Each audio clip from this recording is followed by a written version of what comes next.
Moyne. So I read it somewhere too that Moyne was the ancient word for a wound, and William Moore Barrett, William Moore na Moyne, that this place here has been named after him. You wouldn't agree with that? I wouldn't. I think that these town names are much. Well, these names, local names, are much older than that. Yeah. And that he was just called William of Moyne because he won the battle and because he settled in this area. Yeah. And the Barretts continued on in Ballysakeary right down to Tudor times. Yeah. By degrees, then the Bucks got in between them. Yeah. And they took over here and there. Yes. Now, after this, the O'Dowdas didn't have any sway anymore over in Tirana. Not at this side of the river. And I think the Barretts also cleared the Cusicks out of the castle at Meelick over here today.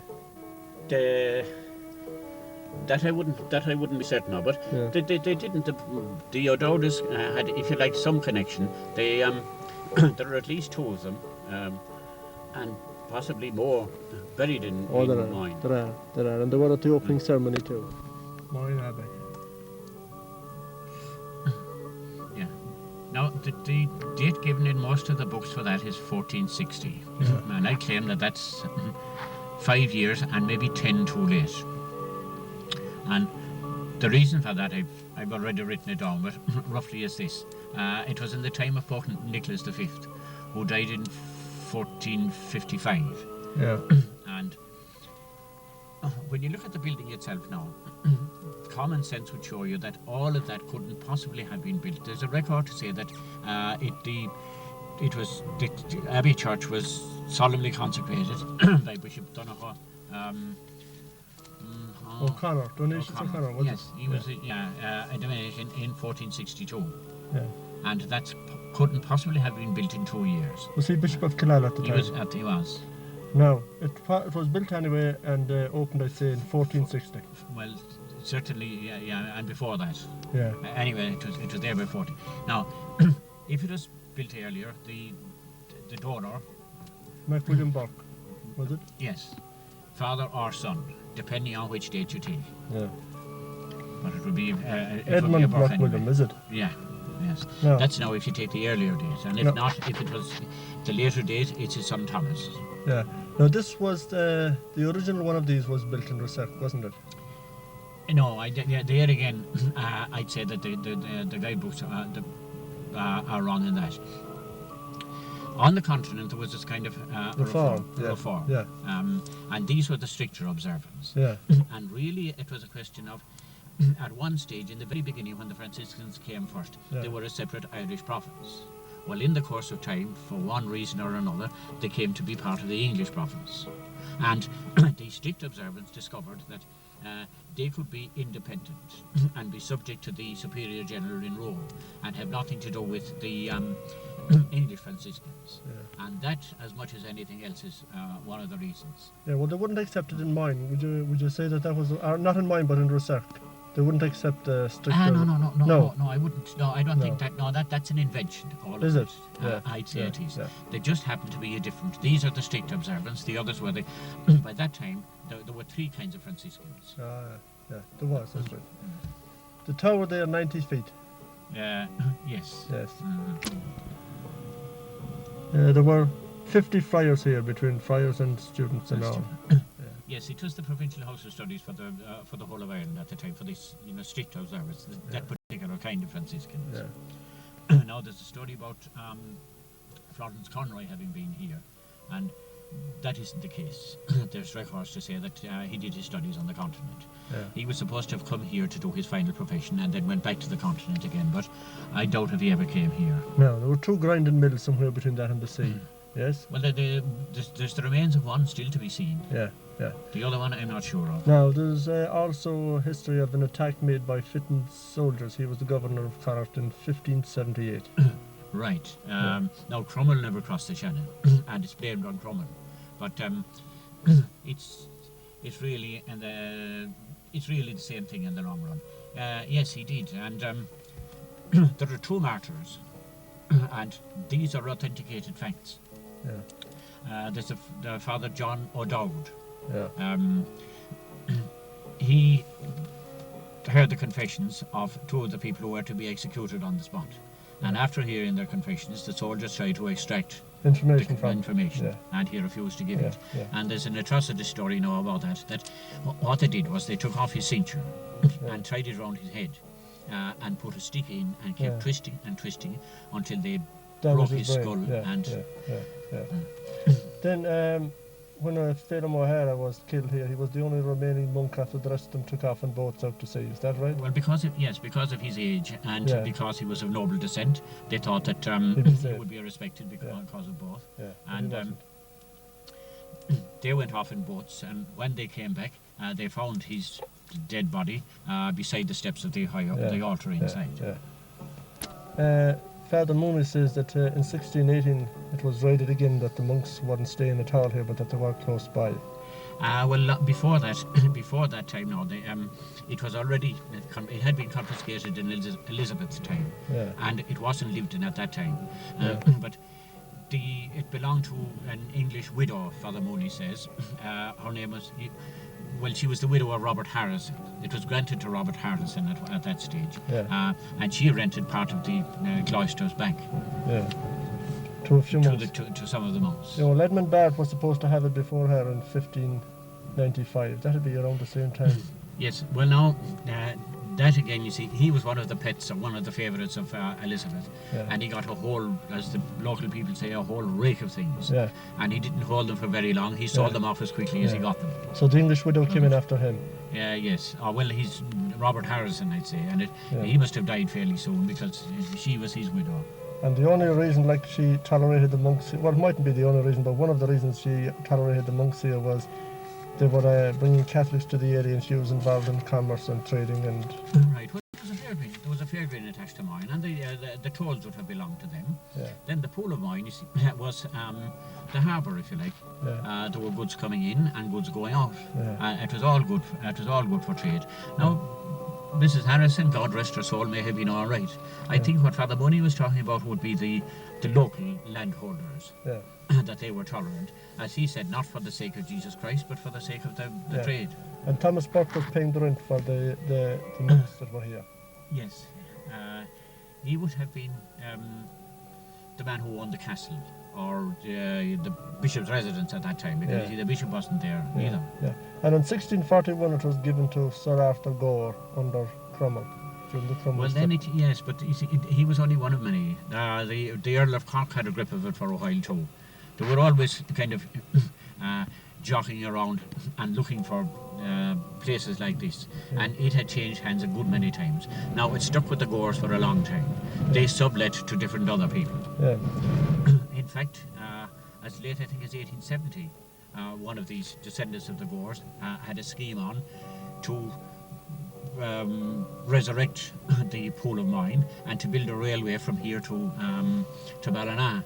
But the Ballina merchants kind of went against it. Now the Lindsay family got it later on. At one stage, yes. And sold the bell for £700. Well, no. That's said, but paper doesn't refuse ink for that. They demolished, one of the things they did anyway was demolish the northern part of the and built a residence there. You can see it in the distance. To the right now as we're facing it. Well, it was stated that the roof was unsafe and that they blew it off with gunpowder. Would you agree? I would. Well, now there's another correction to be made there, because the Annals of Lochee had an entry there to say that this and Rosserk and Rathfran were burned by Cromwell soldiers. That isn't the case. Well, it was mostly stone roofs that had worked here, wasn't it? There would be heavy slates. So they'd have a job on them, wouldn't they, more or less? They would. And probably why the Lindsays blew it off with gunpowder was because it was being unheated for that length of time. It would be unsafe. In a dangerous condition. And yes, then Knox of Rappa owned it. Yes. And was supposed to have brought the clock up to Rappa. Well, there again now, you see, this gets a little bit confusing. There were a number of families of Knoxes.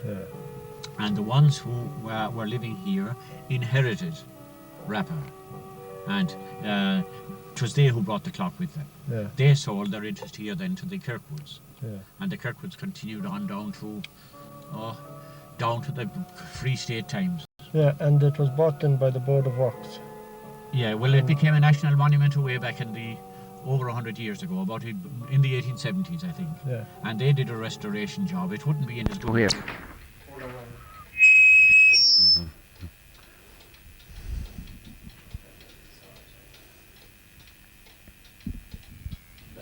That doorway we're looking at now isn't the original. It's a later insertion.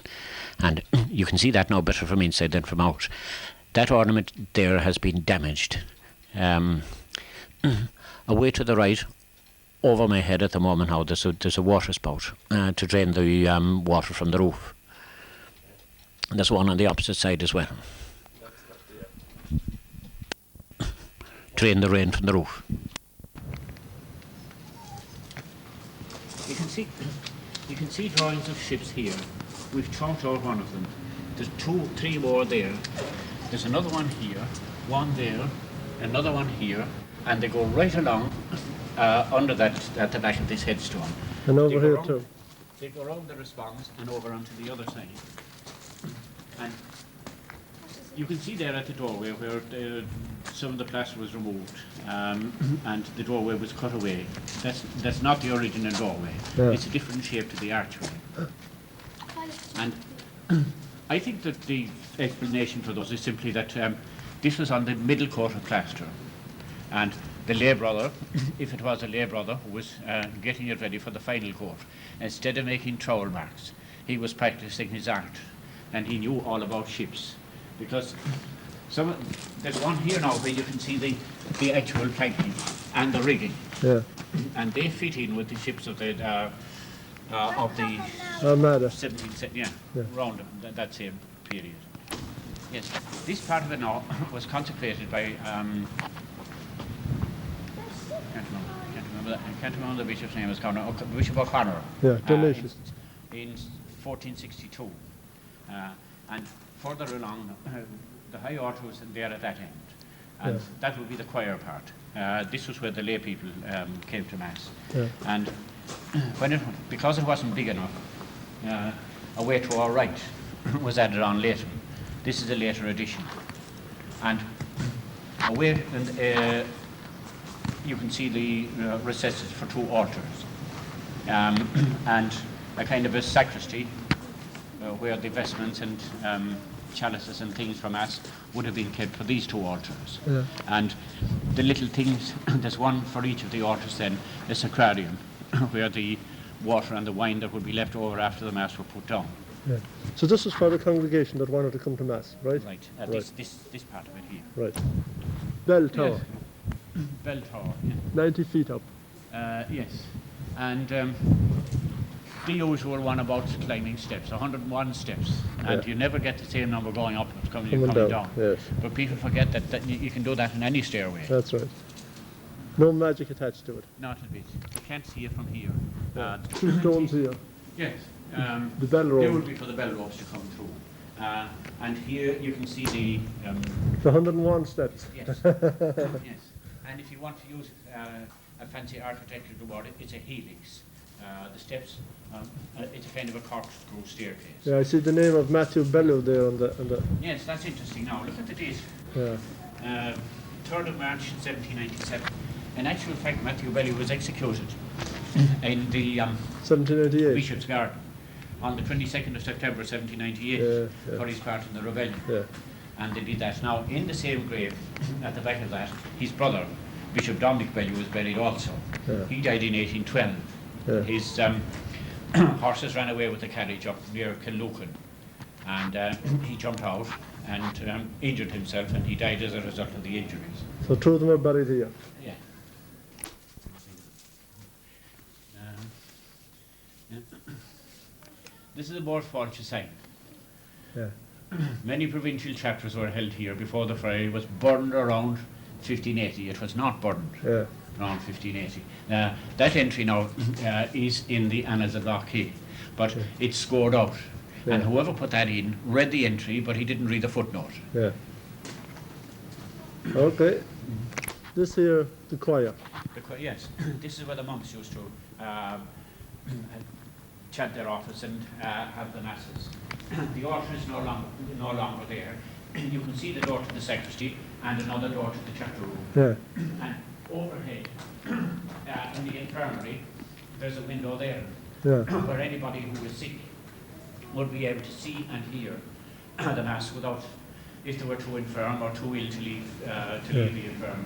Monks chanted psalms and Check their office and psalms and sang the high masses. right.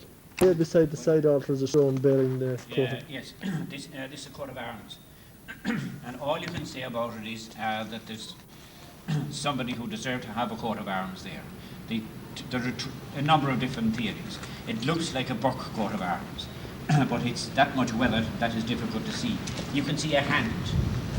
Yeah. You can see a lion or a mountain cat, Yeah. which would be part of the buck coat of arms. Yeah. Now, So you think it's the buck coat of arms? quite possibly it is. Yeah. Now, This here is a this is a side chapel, and in the side wall, on that side now, there's a D. And my theory is that on that side, the O'Dowders were buried. yeah. And there's a B in the side wall on this side, Barrett. and the Barretts would have been buried here. Now, here where I'm standing, there's a stone erected by Father Patrick Boland in memory of his father. Yeah. And I think it's very likely that Father Boland himself is buried here too. Yeah. These bars in the windows here, they weren't there No, originally. They weren't part of the original. No, they would have been put in about 1870 when the Board of Works took it over first. You can see niches round about and on the windows there, and here's another one. Yeah. And in that alcove down there. Caesar Otway visited here in the 1820s, Yeah. and he said that all of these were piled with human skulls. There's so many burials, every square inch of this is used for burials. Oh, yeah. Here is the doubt sign, the D. Yes. Well, that's my guess. Now, Yeah. I mean, it's as likely as anything else. Yeah. And here's the Barrett on the other side, the Yes, Barrett burying. yes, because both of them are certainly buried here. Oh, a plan of Well, the monastery. yes, and this gives you an idea of these things are later additions. Yeah. Now, we've already referred to this. This was the nave down, and there was the choir. Yeah. We've just come out of this chapel here. This was part of the original. That's where we are now, isn't it? Yes, yeah. Yeah. Now, the cloister garth, as they call it, these little arches all around, that's a later addition, according to this. Oh, you think this wasn't here in 1460? No, according to this, the style of architecture, that it would have been a bit later. So what do you think the monks did here, the friars did here? Walk around? Yes, on wet days, you see that they had a good deal of silence, Yeah. and they said their office, they did their meditation, they took exercise on rainy days, and So it would be just to walk around here? yes, the refectories wasn't part of the original. Yeah. It's Kitchen. added onto the kitchen, and this bit down here now kind of throws a whole lot of people. That was a modern house. The end of it here was demolished to build that house. Yeah. We'll see that better when we go into the building, into the house itself. Right. This was the sacristy. That's the sacristy, yes. And you can see the two doors leading into the Church. main body of the church. Yeah. And next to it along here, Well, this was where the monks got ready and put the vestments on and did all that, wasn't that's it? it, yes. That had been the doors in which the priests went out to say mass. Yes, that's right. And in procession. Yeah. And now you can see overhead. Like there's evidence that all of this wasn't built at the one time. Yeah. There was probably a second roof up there too, wasn't there? Yes. Well, A second. here now, yes. That's a fireplace, you see, over the sacristy. Yeah. The remains of a fireplace. Yeah. And this is the way out to the cloister gap where Yes. they walked around. Yeah. Doors do you think they would have here? Heavy wooden doors. I'd say that heavy Yeah. oak doors Yeah. is interesting. When we go upstairs up to the other stories now, you'll find that the Board of Works, in their last preservation, they've flagged over that in order to preserve these. Yeah. These are flags on their edge. I know, yes. Yeah. Some other vault work and stones in the corner. Beautiful, yes. Yeah. Now, the light is bad here. This was different jobs by the prior, and they usually had some spiritual reading as well, and the announcements and so forth. So it was in here, That's how it came to be called the chapter house. inside here. Inside here. And What would they be reading chapters out of now? Would it be Bibles or scripture? Or? probably, yeah, scripture mostly, Life of St. Francis, any spiritual reading they could Yeah, get at the yeah, time. yeah. There's a book called the MoyneCrosspatrick Tamhnach, which would be a series of meditations on the Passion. Yeah. And it was a monk from here who translated that into Irish. Oh, yeah. So there must have been, that one must have been on the syllabus. It certainly would have been. This here is the... Yes, we're in the refectory now where they used to have their meetings. And you can see the remains of the fire bricks. Fire bricks Yeah. for their oven, for baking their bread. Yeah. And the chimney way up here. Yes, and the way down at the other end, you can see it better. There's an alcove there with a seat in it where the reader sat to have plenty light. They used to read during meals because they kept silence during their meals. Is that at the very end? At the very end. Yeah. Oh, yeah. So this is where the monks ate their humble meals, as they call it, or whatever. Yeah, that's right. Yeah. And visitors, and I'm sure a whole lot of poor people would come for anything they could get as well. Travellers. There were no hotels, there were no hostels that time. I know. They took care of the sick and the hungry too, didn't they? And the travellers. And overhead then they had the dormitories here. The dormitory, yes. These stones sticking out there would be supports for the roof. For the roof over this. Yeah. A passageway through. Yeah. Now, this is the interesting bit because there's another myth about this. People would tell you now that this was a place where the monks used to catch their salmon. Well, it wasn't. It was really a place for throwing away the kitchen waste. Yeah. And if you like, for flushing the toilets and all the rest of it, it went down to the river or down to the sea that way. They demolished. This here is the Lindsay dwelling. Yes. They demolished the northern part of the monastery now to build this. And that's why it looks so ancient. You'll find the stones are exactly the same. They used the cut stones from the other end to build this. That doorway, the fireplace overhead. Yeah. It's deceptive in that way, but this was built long after the monks left. Right. And it was built by the owner at the time. This would be part of, the guest house. It would be a dormitory. Yeah. That would be part of the kitchen. And on the far side then would be the infirmary. So this was to preserve the... down here was the kitchen. Yeah, that's right. All right. He was ready. This is the view from the top of Moyne now. And this is a view that Elizabeth Ham, in the 1830s, she used to come from Ardnaree to visit here regularly. And she talked about funerals and keening. This is the infirmary now, the old infirmary. That wasn't restored. And when they were putting in the Asahi outflow pipe, the machines did a certain amount of damage to that. Here you have, the first of the mills anyway, and probably further down along the stream there was a second one.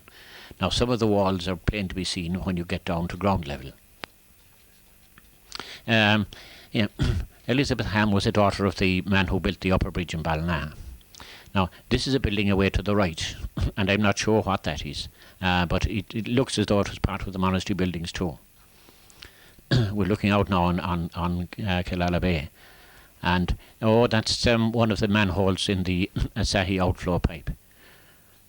And further, that runs out to the... We're going back now, back towards the main road, towards Asahi. Yes, she thought that the view from the top of Moyne was something special, and she used to come regularly to see it. That is the old, it's the McLaughlin residence at the moment. Yes, it's Moyne House. Previous to that was owned by Nolans. The Nolans were landlords' agents, and they lived there. They came from the Midlands. I don't think the Kirkwoods ever lived there, and Knoxes would have certainly lived there. Father Nolan's house then was along the main road at the other side, and the story is that some of the Killala people, if they wanted to be married on the quiet, used to wait till there was a funeral. They slipped into Father Nolan's house on the way home from the funeral and got married unknown to everybody except the two witnesses. Another view of yes, at this near end. Well, you can see the damage there now. That wasn't restored. And end of the Asahi pipeline. as it goes out into the sea under our back.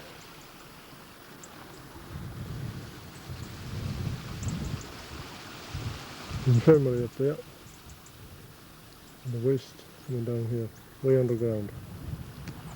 And a lighthouse.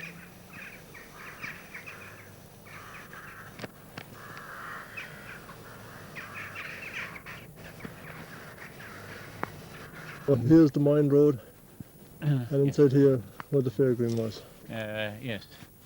My guess is that fairgreen would have started when the Franciscans came here. The only interesting thing that I can remember about it now is there's a kind of a local expression for a big crowd, as many as you'd see at the Fair of Moyne.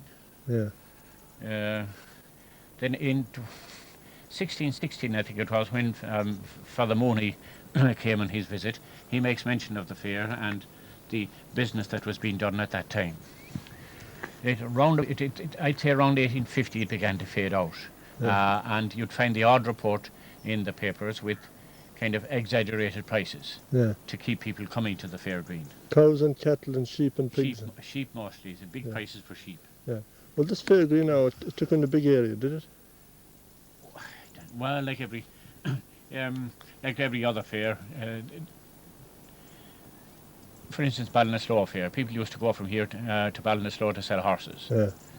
And it depended on the reputation of the fair. Yeah. If people got good prices, kind of they could buy well or sell well at these fairs. Right. Moyne Villa. Moyne Villa. Well, it showed on the map all right. It was Father Peter Nolan's house. He would have been a brother of the people who lived on the other side of the road. Yeah. And that house was built in 1885. And it was demolished years ago. There's a date stone belonging to that now, which when the house was being demolished, the McLaughlins brought from the house and put it into the beside the road gate. And some of the stones from that house are at the gates there. That's all that remains of it now. Well, the house isn't there itself now, it's demolished. It's just this side of the where you can see the lorry, the truck, of the lorry, just about there. Yeah. On the old Ballina Road. Well, the Moyne Ballina Road, isn't it? That's it, yes.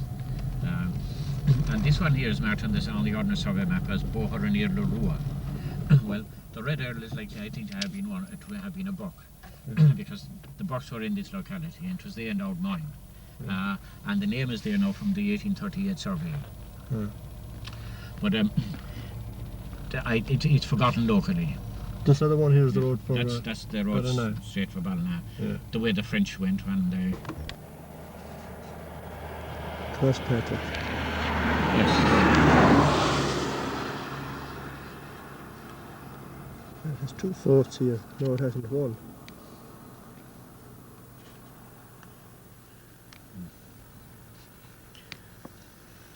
Crosspatrick? The townland of Crosspatrick.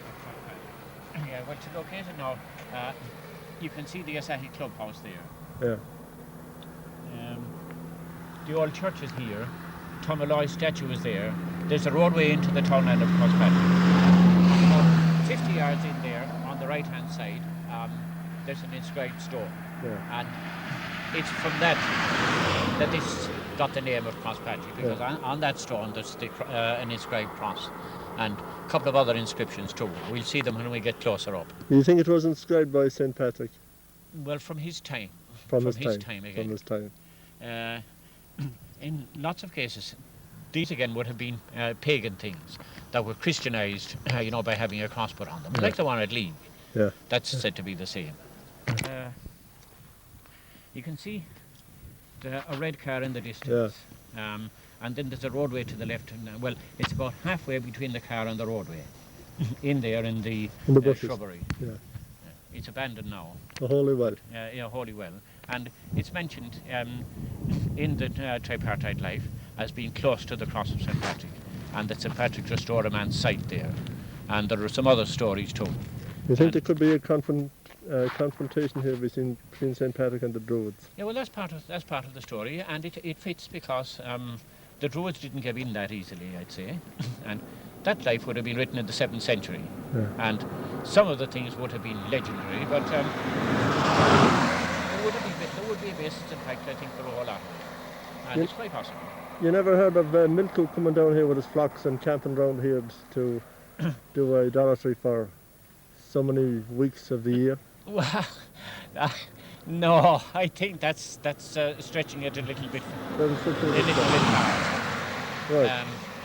There are a whole lot of these names now. Archbishop Healy, when he was giving his St. Patrick in Tyrawley, well, the life of St. Patrick generally, he visited a lot of these sites on the sidecar, and he's located quite a number of these stories in this area. Yeah.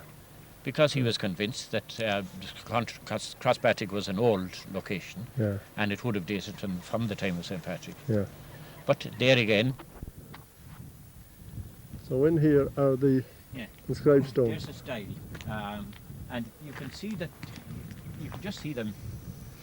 There's a little bit of it looks like a sod fence. Oh, I see There's one that. on top of it, and there's one a little bit to the right of it. Yeah. Are we ready to start? You can see the inscribed cross there now with the kind of circular depressions. Yeah. And that would be roughly, say about 15 inches by 15.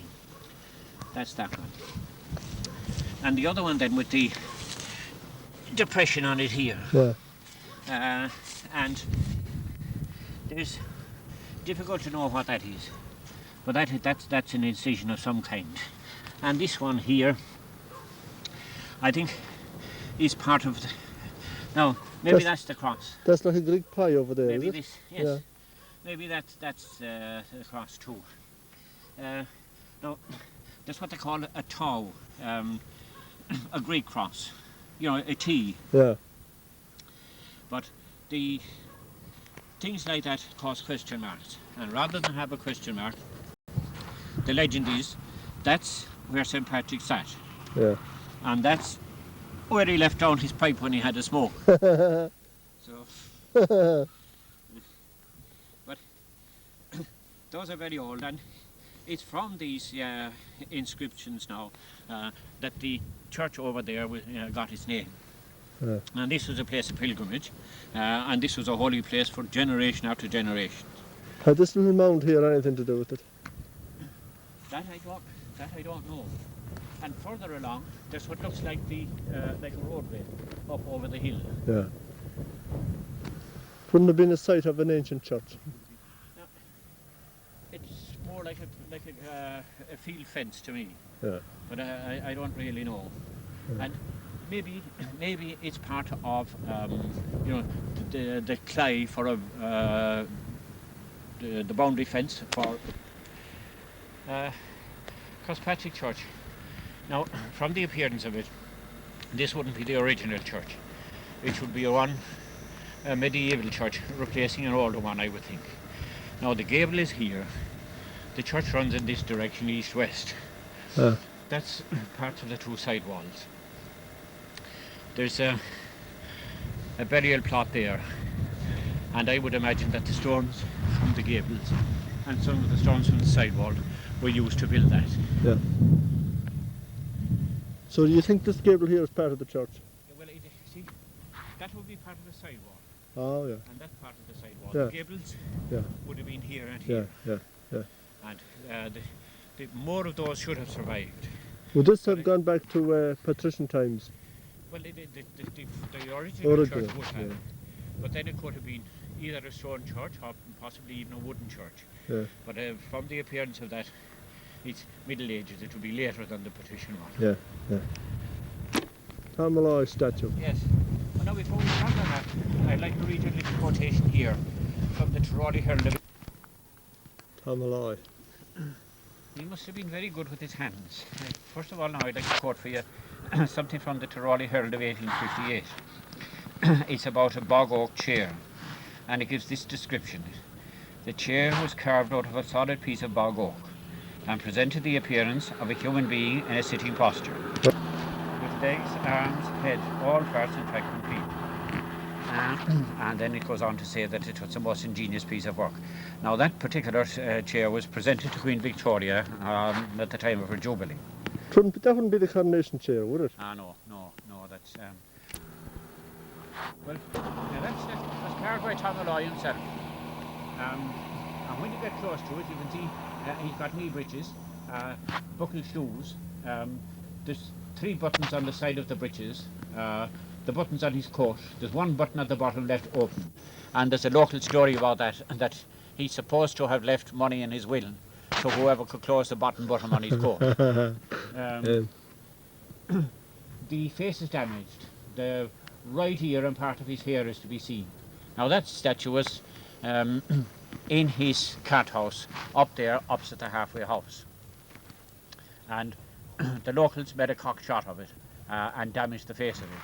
And he got a malicious injuries claim of £20 for that. Yeah. And it was erected after his death. Now, when you get close to it, facing us here, there's the 4-leaf shamrock. Yes. On the 2 corners, there are human heads. Yes. To the left, there's a huge coiled serpent. Now, on the left-hand side is The a... left-hand side is a coiled serpent. Yeah. And on the right-hand side, there's an angel with his arms crossed, and you can see wings. On the back of it, then, there's the date 1880. And it was erected after his death. I don't know anything about him except that he lived there at the halfway house. And as I say, he must have been good with his hands. Yeah, a sculptor or whatever. You think he was dead before 1880? Or did he die? After After 1880, I'm not sure. Yeah. He probably put the date on himself. Yes, the date that was made. Yeah. That was knocked down in a thunderstorm. And it was lying face down until 1929. And at that time, the new school in Killala, well, it's the older school now, the one beside the church was being built. And there was a Mr. Birmingham who was the contractor for the building of the school. And Ken Greeny got him to re-erect this statue. Yeah. Well, there were 2 local men who were doing a job of work for somebody up this way. And they left at dawn. And coming back in the dusk of the evening, they saw this apparition in the graveyard. And they got such a fright that they went into Mrs. Padden's down the road to get something to steady their nerves. Yeah, yeah. Oh, did she have a she-bean? Oh, no, No. but the fright, they just couldn't walk. They were losing the walk. Now, there was an old herd's house here for herding, I suppose, sheep. And cattle, I would imagine, yeah, both. Could be the old one up here. Yes, well, there was an older one in the place of that. And on the other side now, just in that clump of trees, there was another older house. Yeah. And that certainly was there from the time you mentioned. Yeah. It would fit. So that's where Mrs. Padden would be living today. Yeah. And it's a great Shanghai. Wonderful memories there. Yes. Kirkwood and Knox and Yeah. This road has no particular name, no? No. Crosspatrick Road is what they call it. Crosspatrick Road. And that's where we saw the stepping stones. That's right. right. The inscribed stones. Right. Now, down there right ahead is the... Crosspatrick House, yeah. Well, there's a site of an old fort there, isn't there? Oh, yes. Well, there are so many of these round about nearly every second field around here, which would indicate that this was cultivated land from a way back, 2,000 years before St. Patrick came, I'd say. Well, it could be, some of them are supposed to date from 5000 BC to any time, what is it? Even up to 1000 AD, yes. Yeah. And there is a wall of the ancient Crosspatrick House. That's right, about 150 years ago, I suppose. It was built in 1832 and it was owned by P. Boyd at Castlebar and it was held by, must be James. Was it a James Knox? There were that many Knoxes now, I find it hard to distinguish one from the other. Now this area up here is about 100 feet over sea level. Right. Professor Fraser had this as a holiday house. I think he was the last one to live in it. The Gallaghers, Sister Sacred Hearts people, the Blood Gallaghers, were in it previous to that. Yeah. And I don't know who else. They were from Cooneil, wasn't they? You're right.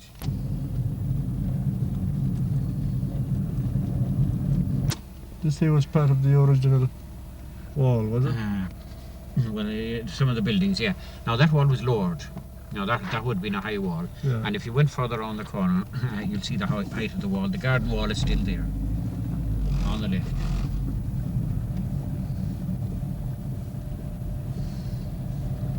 Oh, this is here. This is part of it here now. And it goes right the way. The trees will blot it out now, but that gives you an indication. It goes right along to where you can see the yellow car there. Yeah. And it bears up to the left there to the... 90 and a half. Mrs. Padden. I'm more power, I'm any happier returns. So this house here, you think, was a head's house one time It for... was a head's house, Yeah, but we added to it ourselves. yeah.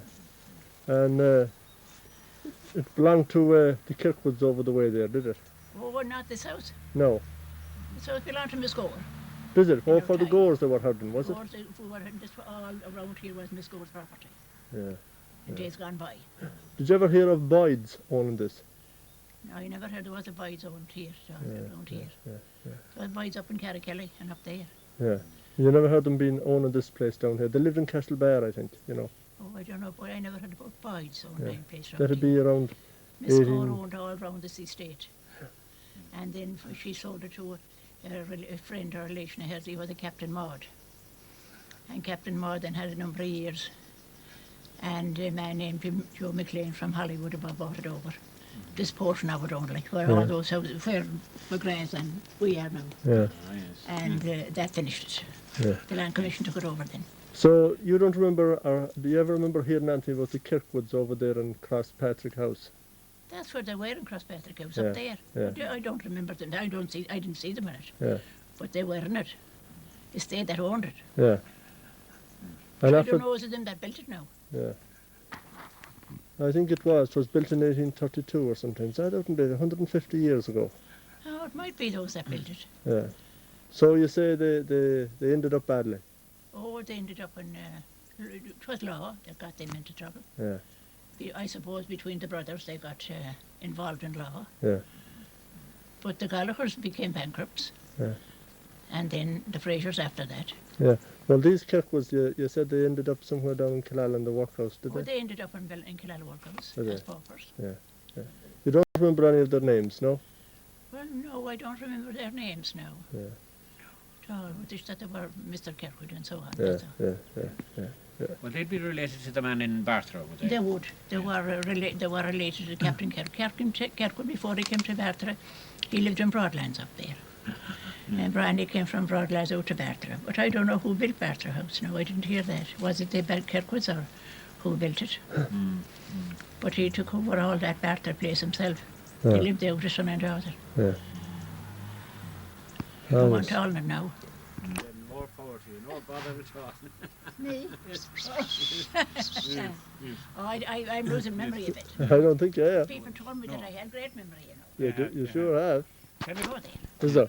That is, it belongs to St. Patrick's Way. Yeah. It's for the site. I Good. saw a man going in there and bending down and saying his prayers and throwing the water and washing his eyes. Good. In your time.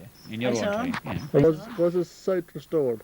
Well, I can't tell you, but Yeah. I don't think he ever got his sight. It was measles that ruined his Oh, eyes. yeah, They were just melted away in his head. yeah.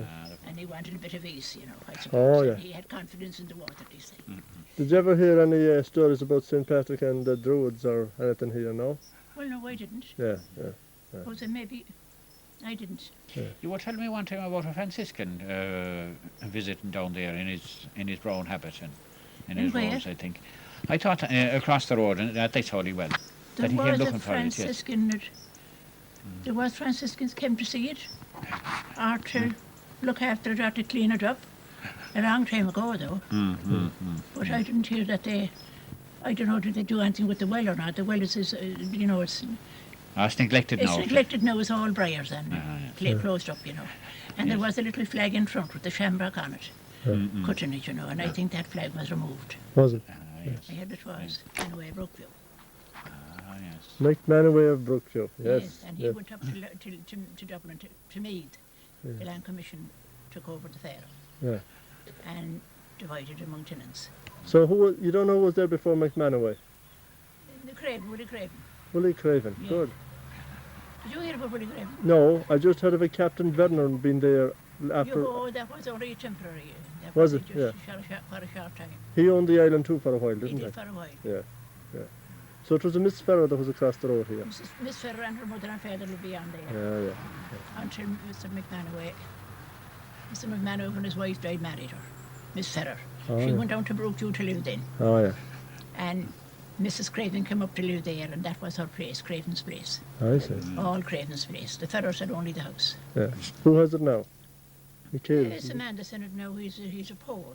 He's Michael. Oh, that's right. Zayak. Zayak, Yeah, yes. yes, it's a hard one to pronounce. Yes. Yes. You had the one about the dog, about the black dog. The black dog. That'd be. Take your time now. Take it out. No, but Yeah. Maybe I'm getting it mixed it up. must be Lakin. What was? The black cat of Lakin. A black, yes, on the black cat, yes. That- Sorry. Black cat of Lakin. Castleakin House, would it be? Yes. It's down now, but the walls are still standing. This is You know Castle. now it's Castleakin. I know it indeed. The Well, Red that house. Colonel. When Yeah. days gone by, there was people living there. There was a man, I forget his name, was he Knox or what, and he was a great friend of the parish priest that was lived close by. Yeah. He didn't live far away, down a bit. Yeah. The priest, I know, yeah. and he invited him to dinner. The gentleman did in the big house. Yeah. He invited him to dinner, and there was all sorts of servants there. And but there was a cat by the fireside. A nice, tidy little cat like you'd see in any house. But when the dinner was all on the table for to be eaten up, and sit by the ladies and gentlemen, oh, says the gentleman himself, we have to feed the cat first. Oh, says the priest, what nonsense, he says. Let her wait till we have done. There's no sense in that, he says. Oh, well, the gentleman then didn't like to contradict us, so they started to wait. And the servant came up after a while, and she says, we have to feed the cat. She says, he's getting big. Well, let him get big away, says the priest. We'll eat first. Yeah. So that settled it for another while. The next girl came up again, and she says, he's getting very big. He's nearly as big as a calf. Of course, the priest down up when he saw him. That was enough. He went out, and he went to the horseman. Get the best horse, he says, in the premises, he says. And take the saddle and get on him, he says, as quick as you can, he says, and go to Refran Monastery, to the friary in Refran, and get such a friar mentioning his name, and bring him here to me. So the man got on horseback and went as quick as he could. He nearly flew to Refran, and he got the friar, put him behind the horse, and came to the house. And there the cat then was as big as nearly a big bowl. Yeah. And he had them all in a corner. So they all cleared out, and the two priests set to work, the friar and the priest.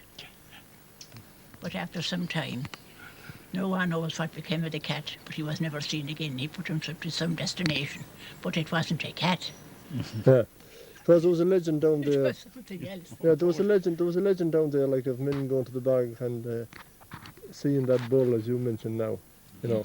People that were thieving timber from there in the 1920s and before that. They used to be And there were reports of, phenomenal sightings, as they might be called. Isn't there in the Yeah, castle? yeah. And And one they of them, might have seen one of the animals mentioned was a bull. They always thought of the bull being down there. So that must be the legend, was it? Oh, it must be the same. That must be one of the same. Something like that. Yeah. And the same man then tried to build a wall across Lakenstrand to keep the tide from coming up, to get more land. Yeah. And he says it was nonsense, all that to be in a strand.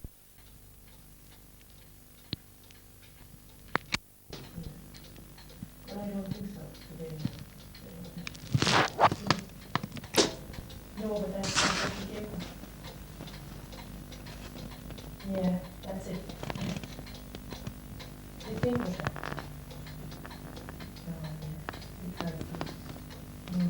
That. Oh yeah. Oh yeah. I knew it. Yeah. That's it. Small house.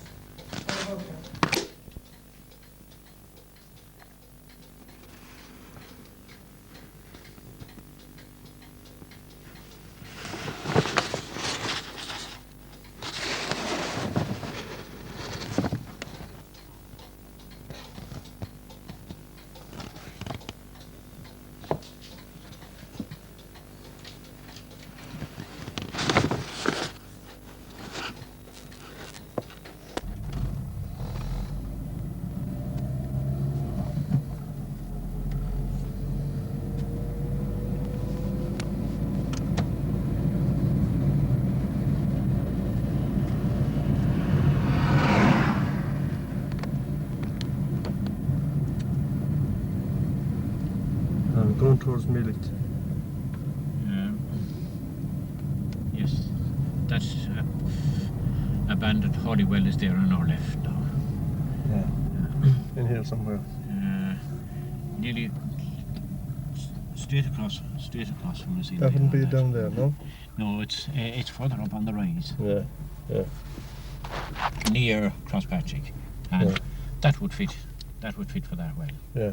There's also an inscription in the flag, isn't there? Well, there was, but it has disappeared now. And there's a tradition anyway that, as the people say, there was a cure in that well. Yeah. And some of the older people remember seeing, because one woman told us about a man who had lost his sight through measles.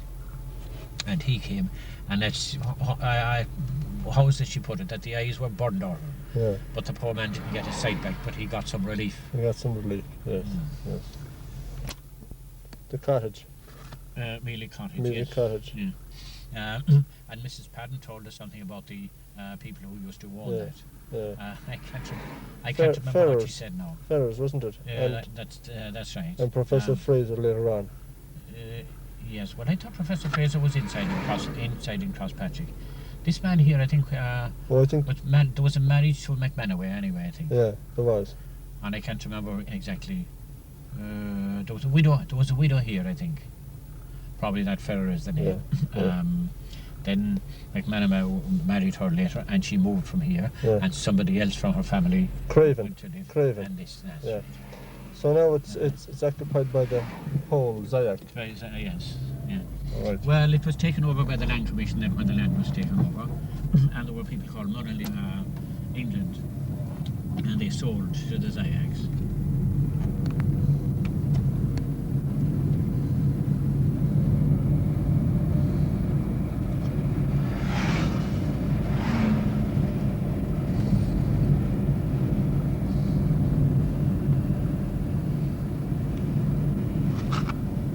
You go into the left here, you can see very flat land, and that was part of Meelick Lake at one stage.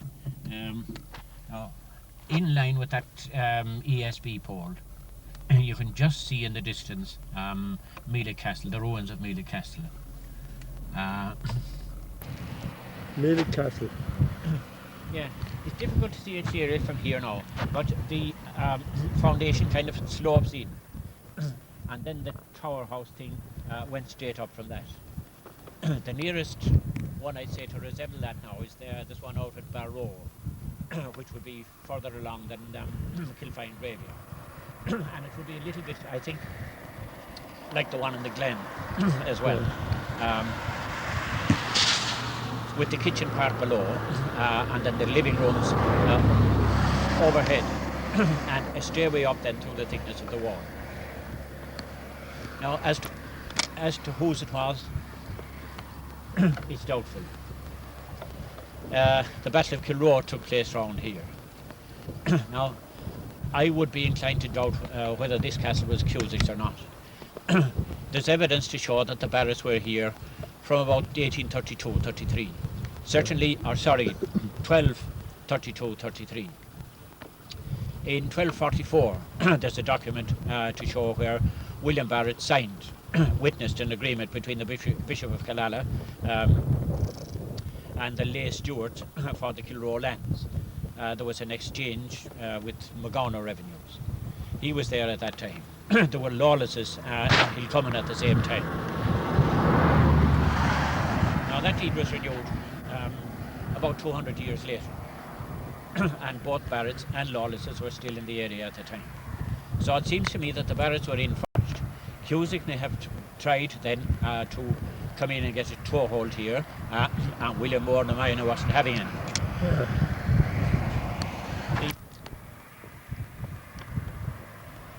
We'll let this fella go through.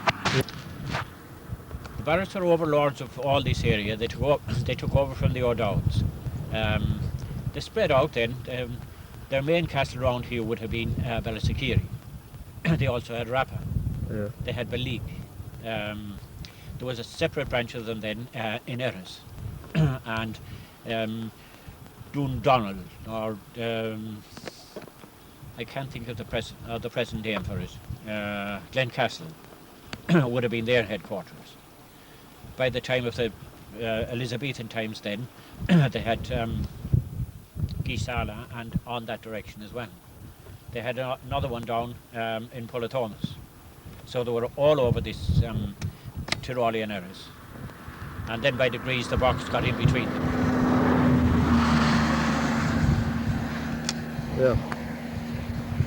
Okay.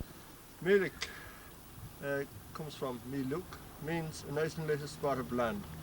Probably named after the Druid Miluk, where St. Patrick served his time as a slave. Let it go right off. According to Joyce, his Irish place name, she says Miluk is applied. Hold it. Right now. Applied to low marshy land or land bordering on a lake or a river, which we have over here.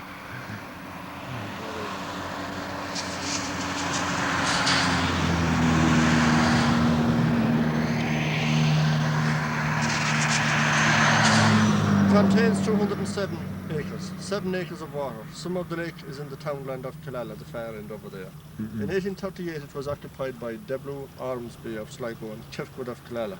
It was used as a stock farm and there were 2 herd houses here. And in 1856 Milik belonged to and the tenants were James Perkins and Reverend James Meehan. And he also had 2 herd houses. That's it. I suppose he can.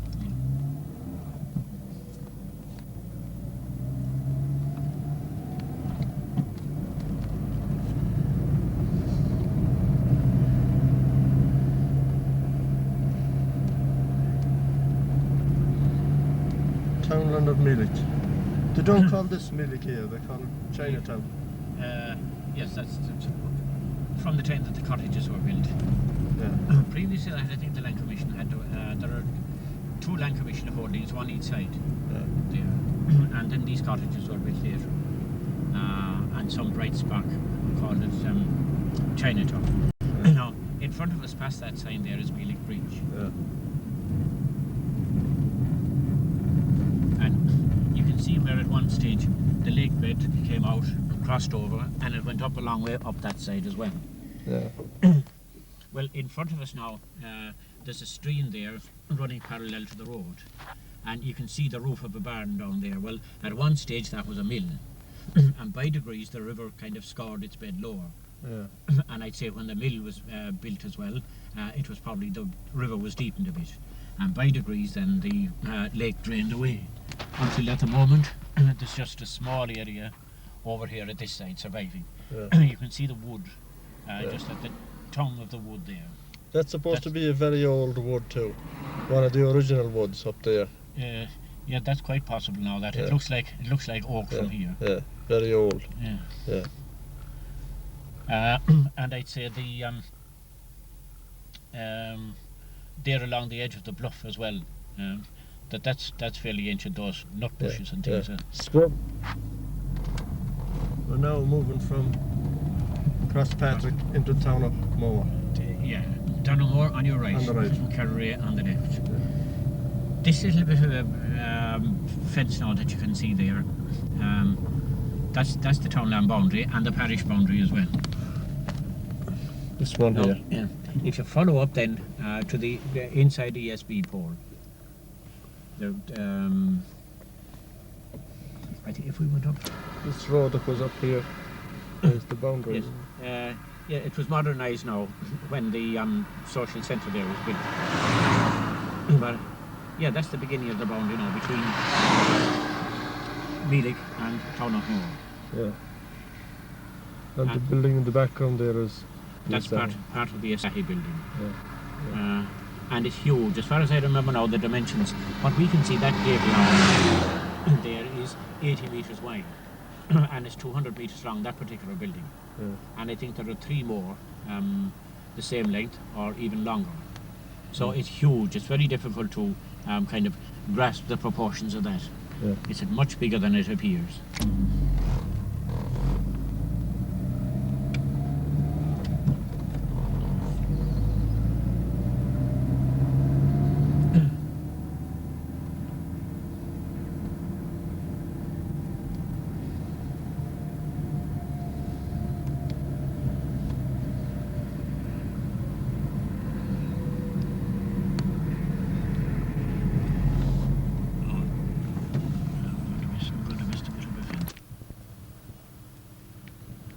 this wall going up here?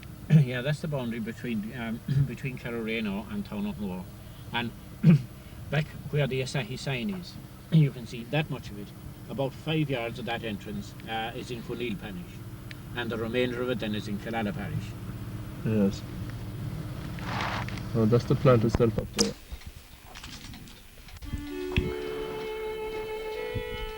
Tamhnach. I mean, it comes from the great field, according to O'Donovan. Father McHale makes out that it might have came from Downachmore, an ancient church built up there. However, it has two divisions, lower and upper. Now we're looking at upper Tamhnach. Lower Tamhnach contains 266 acres of land. In 1838 it belonged to W. Ormsby of Rathmoyle, County Sligo. He used it as a stock farm. A caretaker lived on it. In 1856, Palmer Kirkwood had it rented from Ormsby. He was using the land and he had a herd's house built on it. We'll be looking at that later. Now we're in Carraray, and on the right is Tamhnach Upper. It belonged to John Garner of Court Hill, Rathray. He occupied part of it as a stock farm. It contained 120 acres. Some tenants had part of it at 30 shillings an acre. They grew oats, flax and potatoes. In 1856, Daniel Madden owned it, land and 2 cottages. Henry Dugan was the tenant.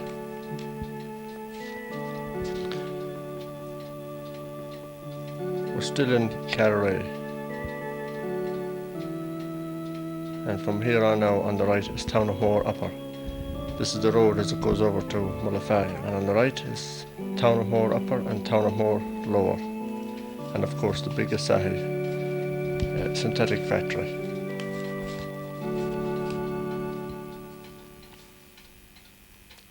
We can see the Asahi synthetic factory in the background.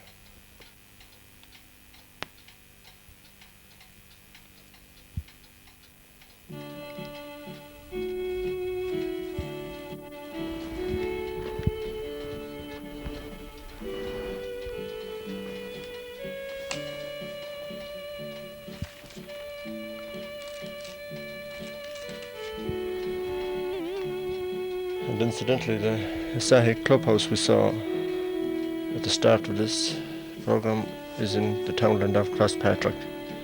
Now we're coming to the end of Tamhnach Upper and getting into Mullaferry.